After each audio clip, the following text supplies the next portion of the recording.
On the morning of October 7, 1571, the still waters of the Gulf of Patras bore witness to one of the most consequential naval engagements in human history.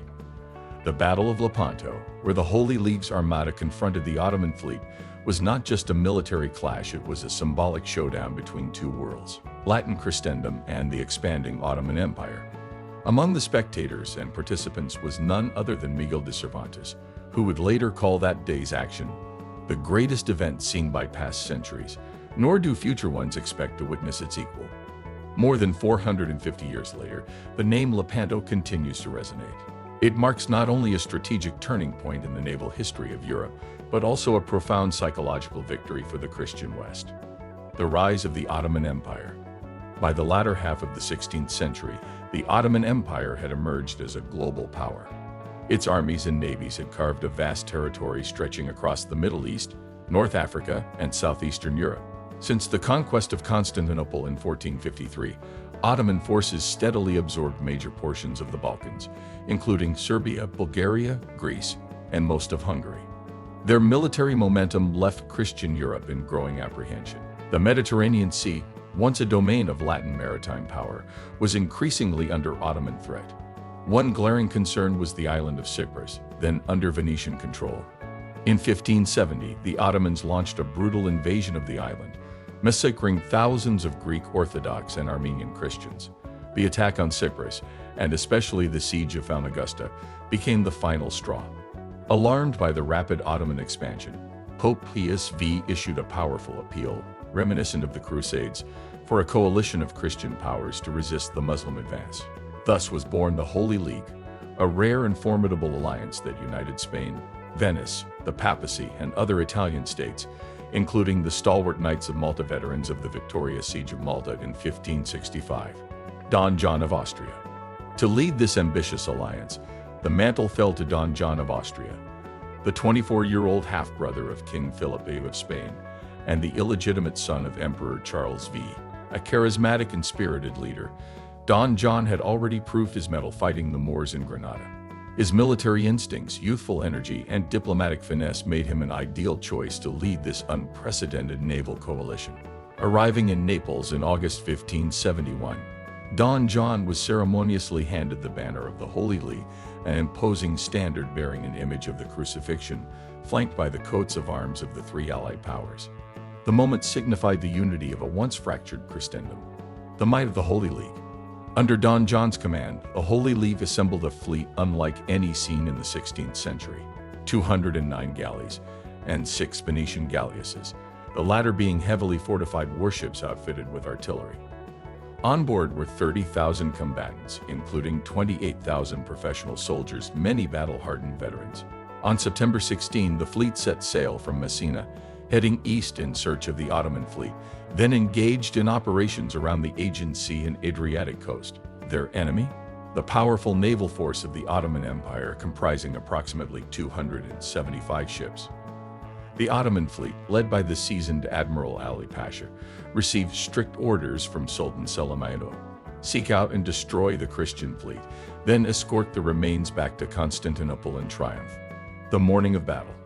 As dawn broke on October 7, off the coast near Lepanto, modern-day Naupactos, Greece, the two great armadas caught sight of each other. Mass was celebrated aboard every Christian vessel, with prayers rising to the heavens in anticipation of the conflict. The Ottoman ships adopted a crescent formation, symbolizing Islam and tradition, while the Christians answered with a bold cross-shaped alignment, setting the tone for what was to come. The very geometry of battle foreshadowed the epic religious confrontation. Don John took the central position aboard his flagship, La Real, flanked on the left by Venetian Admiral Agostino Barbarigo, and on the right by Genoese commander Giovanni Andrea Doria. At the center of the Ottoman formation was Ali Pasha, aboard his flagship, Sultana, with Admirals Men Sirocco and Uluch Ali commanding the flanks. Clash of Titans. The battle erupted with thunderous cannon fire as the Ottomans launched the first assault across the Mediterranean, only to be met with fierce resistance from the Christian fleet. On the left flank, the Venetians, leveraging superior seamanship and sturdier vessels, outmaneuvered Men Sirocco forces, driving several Ottoman ships aground and capturing the wounded Sirocco, who was executed. Though Venetian commander Barbarigo fell, his men decisively crushed the enemy. At the heart of the conflict, the flagships La Riel and Sultana clashed violently, locking in brutal close combat for over 2 hours as Janissaries and Christian arquebusiers fought savagely. Twice repelled, Don John of Austria personally led a third assault onto Ali Pasha's deck, where the Ottoman commander was fatally shot in the forehead. His death shattered the morale of the Ottoman center, and his severed head, displayed atop La Riel, marked the collapse of their flagship. Disarray spread through the Ottoman fleet, and without leadership, their formation crumbled, allowing the Christian forces to capture or destroy much of the opposing navy. Turning the tide. On board many Ottoman ships, enslaved Christians chained to the oars seized the moment. Breaking free of their bonds, they turned on their captors, adding to the Ottoman chaos. The thunder of Christian cannons and the fresh surge of liberated galley slaves sealed the fate of the Ottoman fleet. By the end of the day, the Holy League had captured or sunk over 230 Ottoman vessels, annihilating the majority of the Sultan's fleet. The Christians, by contrast, lost only 15 ships and far fewer men. Among the wounded was Miguel de Cervantes, who suffered a maiming injury to his left hand, an event he later described with pride, saying the wound was a badge of honor from a momentous day. Aftermath and legacy. Though the Ottomans quickly began rebuilding their navy the following year, the defeat at Lepanto marked a decisive end to their dominance in the Mediterranean.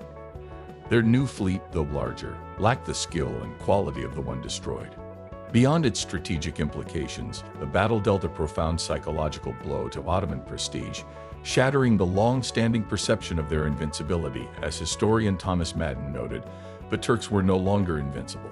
Across Europe, the victory sparked widespread jubilation. In Venice, a galley bearing captured Turkish flags arrived at San Marco to the sound of gun salutes and mass celebration. In Spain, bells rang and bonfires lit up the night. Even Protestant England joined in, rejoicing over the Christian triumph. The role of faith and the Virgin Mary. Pope Pius V, a spiritual architect of the Holy League, was said to have divinely intuited the victory at the precise moment Ali Pasha fell. Upon receiving the official news days later, he solemnly announced, "There was a man sent from God whose name was John," quoting the Gospel of John in reference to Don John of Austria. The Pope attributed the victory to the intercession of the Virgin Mary, crediting the faithful's widespread praying of the Rosary in the days leading up to the battle. In her honor, he established October 7 as the Feast of Our Lady of Victory, which would later be renamed Our Lady of the Rosary, a tradition still honored in the Catholic Church today. Lepanto's place in history. Though the Ottomans would remain a powerful empire for centuries, Lepanto drew a clear line in the sand. It was the moment when Christian Europe stood united against a formidable foe and emerged victorious. The battle reinvigorated the European spirit, reminded Christendom of its collective might, and prevented further Ottoman expansion into the Western Mediterranean. Art, music, and literature immortalized the moment. G.K. Chesterton would later write a famous poem titled Lepanto, capturing the drama and religious fervor of the day. Painters, dramatists, and historians returned time and again to its legacy. In the end, Lepanto wasn't just a naval battle, it was a turning point in civilization.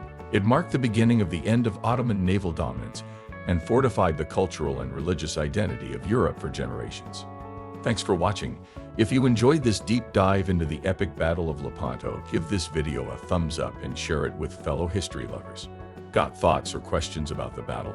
Drop them in the comments. We'd love to hear from you. Don't forget to subscribe and hit the bell icon so you never miss our weekly history features, from ancient empires to forgotten wars. Until next time, keep exploring the past to better understand the present. See you in the next video.